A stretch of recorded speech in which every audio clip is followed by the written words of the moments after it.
तो भक्तों, आज हम पढ़ेंगे श्री सत्यनारायण व्रत कथा का चतुर्थ अध्याय। ओम गंगणपतये नमः। जय श्री कृष्ण। सूत जी ने कहा, राजाओं में श्रेष्ठ उल्कामुख नामक एक जितेंद्रिय राजा था। वह सदैव देव मंदिर जाया करता था। वह ब्राह्मणों को नित्य धन देकर संतुष्ट किया करता था। उसकी कमल के सदृश मुख वाली प्रमुखता पत्नी थी। वह अपनी स्त्री के साथ भद्रशिला नदी के तट पर श्री सत्यदेव का व्रत करता था। उसी समय वहां पर एक बनिया आया। वाणिज्य के लिए बहुत धन से परिपूर्ण नाव को नदी के तीर पर लगाकर आप तट पर उतर गया। वह राजा को व्रत करता हुआ देख नम्रता से पूछने लगा। साधु बोला, हे राजन, आप यह क्या करते हैं? वह हमसे भक्ति पूर्वक कहिए, सुनने की इच्छा है। राजा बोला, हे साधु, यह अति तेजस्वी विष्णु भगवान का पूजन है, जो अपने बांधवों के साथ पुत्र आदि प्राप्त की इच्छा से किया जाता है।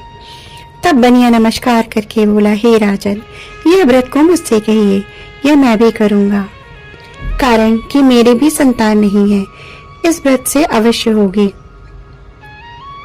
यह व्रत की विधि जानकर अपने घर में आकर अपनी स्त्री से यह संतान व्रत कहा और यह संकल्प किया कि जब मेरे घर संतान होगी तब मैं अवश्य श्री सत्यनारायण का व्रत करूंगा। थोड़े ही समय में उसकी स्त्री लीलावती आनंद चित्त से गर्भवती हो गई।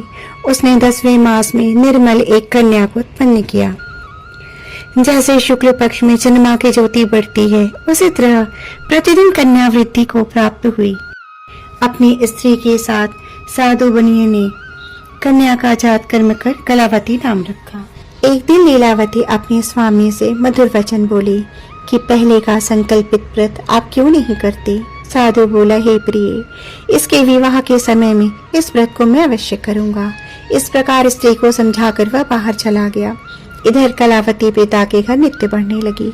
एक दिन धर्मज्ञ साधु बनिया ने सखियों के साथ खेलते हुए लड़की को विवाह के योग्य देख दूत को बुलाकर कहा, विवाह के निमित्त कन्या के लिए योग्य वर खोज ले। साधु की आज्ञा पाकर दूत कांचन नगर में आए। उस नगर में एक वाणिक पुत्र को लेकर साधु के पास आए। उसने सुंदर गुणयुक्त लड़की को देखा। जाति भाइयों के साथ प्रसन्न चित्त हो विधान पूर्वक अपनी कन्या का उस वाणिक पुत्र के साथ विवाह कर दिया। अभाग्यवश विवाह के समय भी वह व्रत को साधु भूल गया। तब सत्यनारायण देव क्रोधित हो गए। कुछ दिन बाद निष्कर में अति चतुर साहूकार व्यापार की इच्छा से अपने दामाद को लेकर समुद्र के निकट रत्नसारपुर नामक नगर में जाकर व्यापार करने लगा।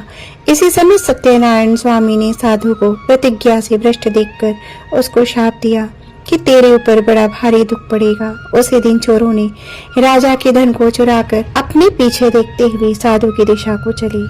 दौड़ते हुए राजा के दूतों को आता देखकर डरकर धन को यहाँ ही रखकर आप छिप गए। राजा के दूतों ने साधु के निकट आकर राजा के धन को देखा तो साधु को बात कर आनंदचित हो राजा के निकट ले जाकर बोले कि हे राजन, 2 चोर आए हैं, इनको देखकर आज्ञा दीजिए। साधु को देखकर अविचार से आज्ञा दे दिया। फिर तो इन्हें खूब बात कर बंदी खाने में बंद कर दिया। इति श्री चतुर्थ अध्याय समाप्तः।